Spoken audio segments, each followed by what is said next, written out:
Chapter 4, the third agreement. Don't make assumptions.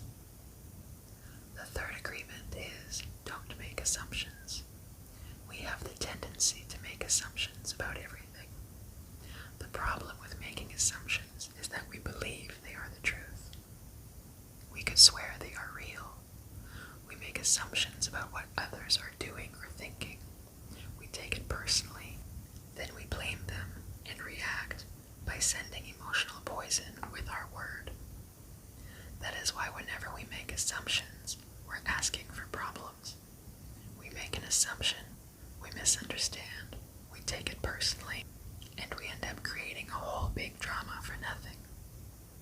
All the sadness and drama you have lived in your life was rooted in making assumptions and taking things personally. Take a moment to consider the truth of this statement. The whole world of control between humans is about making assumptions and taking things personally. Our whole dream of hell is based on that. We create a lot of emotional poison just by making assumptions and taking it personally, because usually we start gossiping about our assumptions. Remember, gossiping is the way we communicate to each other in the dream of hell and transfer poison to one another. Because we are afraid to ask for clarification, we make assumptions and believe we are right about the assumptions. Then we defend our assumptions and try to make someone else wrong. It is always better to ask questions than to make an assumption, because assumptions set us up for suffering. The big mitote in the human mind creates a lot of chaos, which causes us to misinterpret everything and misunderstand everything.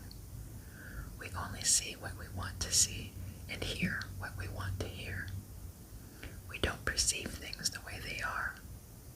We have the habit of dreaming with no basis in reality. We literally dream things up in our imaginations. Because we don't understand something, we make an assumption about the meaning, and when the truth comes out, the bubble of our dream pops, and we find out it was not what we thought it was at all. An example. You are walking in the mall. That person turns and you see a person you like and then walks away.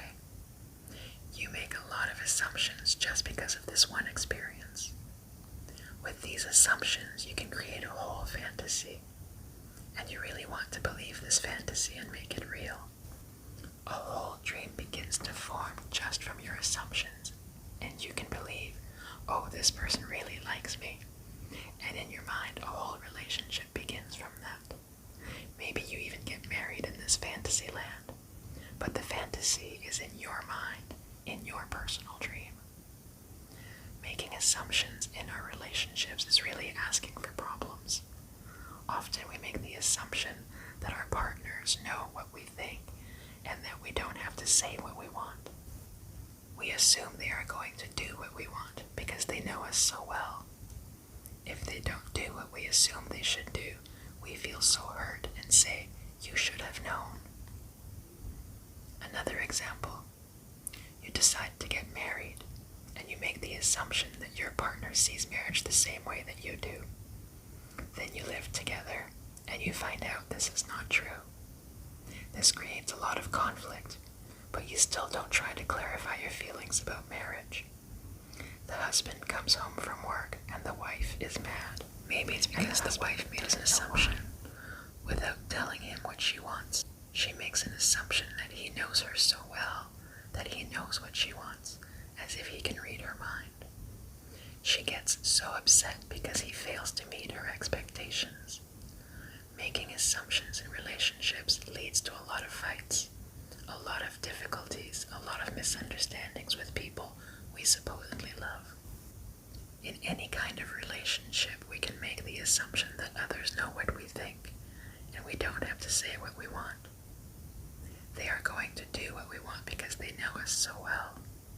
If they don't do what we want, what we assume they should do, we feel hurt and think, how could you do that? You should know. Again, we make the assumption that the other person knows what we want. A whole drama is created because we make this assumption and then put more assumptions on top of it. how the human mind works. We have the need to justify everything, to explain and understand everything, in order to feel safe. We have millions of questions that need answers because there are so many things that the reasoning mind cannot explain. It is not important if the answer is correct. Just the answer itself makes us feel safe. This is why we make assumptions. If others tell us something, we make assumptions. If they don't tell us something, we make assumptions to fulfill our need to know and to replace the need to communicate. Even if we hear something and we don't understand, we make assumptions about what it means and then believe the assumptions. We make all sorts of assumptions because we don't have the courage to ask questions. These assumptions are made so fast and unconsciously, most of the time because we have agreements to communicate this way. We have agreed that it is not safe to ask questions. We have agreed that if people love us, they should believe something, or how we assume we are right about it to the point that we will destroy relationships in order to defend our position.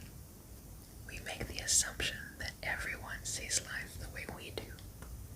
We assume that others think the way we think, feel the way we feel, judge the way we judge, and abuse the way we abuse. And this is the biggest assumption that humans make. And this is why we have a fear of being ourselves around others. Because we think everyone else will judge us, victimize us, abuse us, and blame us as we do ourselves. So even before others have a chance to reject us, we have already rejected ourselves. This is the way the human mind works. We also make assumptions about ourselves, and this creates a lot of inner conflict. I think I am able to do this. You make this assumption, for instance, then you discover you aren't able to do it. You overestimate or underestimate yourself because you haven't taken the time to ask yourself questions and to answer them. Perhaps you need to gather more facts about a particular situation, or maybe you need to stop lying to yourself about what you truly want. Often when you go into a relationship with someone you like, you have to justify why you like that person. You only see what you want to see, and you deny there are things you don't like about that person. You lie to yourself just to make yourself right, and one of the assumptions is, my love will change this person. But this is not true. Your love will not change anybody. If others change, it's because they want to change, not because you can change them. Then something happens between the two of you and you get hurt.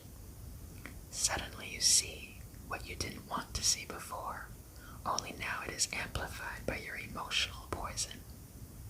Now you have to justify your emotional pain and blame them for your choices. We don't need to justify love. It is there or not there. Real love is accepting other people the way they are without trying to change them. If we try to change them, this means we don't really like them. Of course, if you decide to live with someone, if you make that agreement, it is always better to make that agreement with someone who is actually the way you want him or her to be. Find someone whom you don't have to change at all. It is much easier to find someone who is already the way you want him or her to be, instead of trying to change that person. Also, that person must love you just the way you are, so he or she doesn't have to change you at all. If others feel they have to change you, that means they really don't love you just the way you are. So why be with someone if you're not the way he or she wants you to be? We have to be what we are, so we don't have to present a false image. If you love me the way I am, okay, take me. If you don't love me the way I am, okay, bye-bye, find someone else. But this kind of communication means the personal agreements we make with others are clear and impeccable. Just imagine the day that you stop making assumptions with your partner and eventually with everyone else in your life. Your way of communicating will change completely, and your relationships will no longer suffer from conflicts created by mistaken assumptions. The way to keep yourself from making assumptions is to ask questions. Make sure the communication is clear. If you don't understand, ask.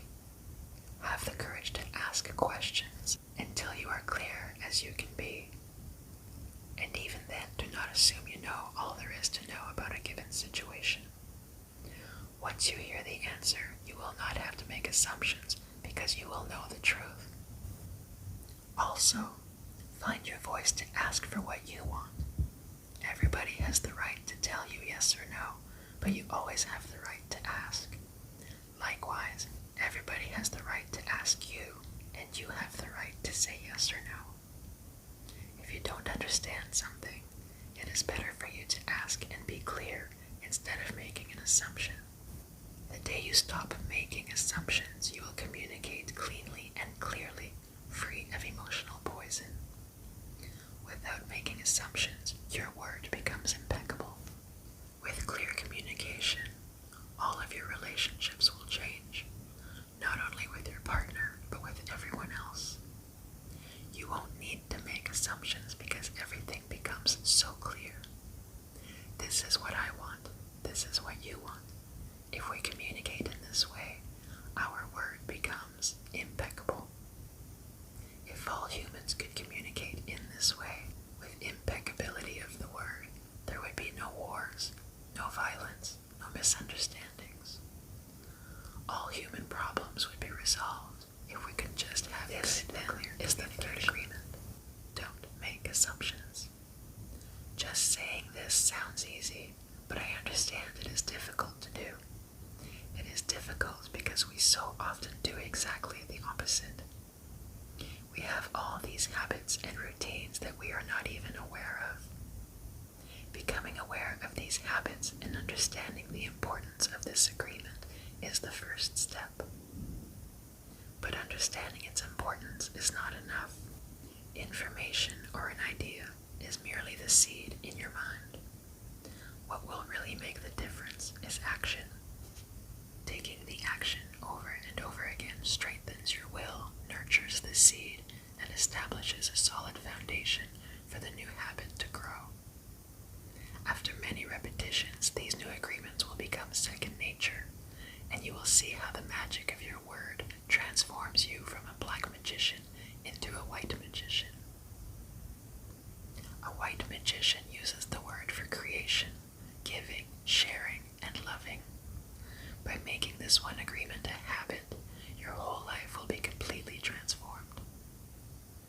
When you transform your whole dream, magic just happens in your life.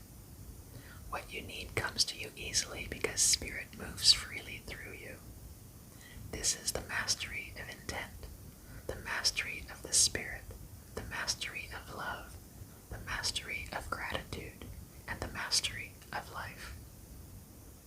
This is the goal of the Toltec. This is the